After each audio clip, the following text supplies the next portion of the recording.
Bueno, ayer me reuní con la directora de la Escuela Oficial de Idiomas.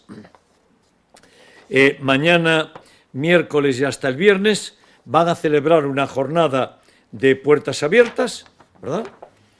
Planteado de esta forma, Escola Oficial de Idiomas, Xornada de Portas Abertas 2021, allá en Martínez Garrido.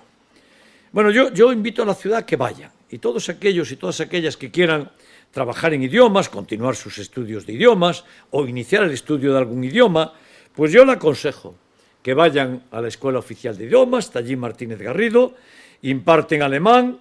imparten inglés, chino, francés, galego, italiano, portugués y japonés. Bueno, algunos idiomas son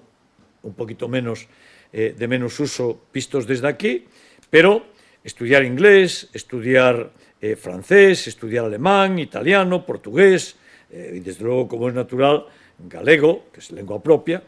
pero además chino y japonés. Por eso yo recomiendo y aconsejo que los que estén en visión de estudiar idiomas se acerquen por allí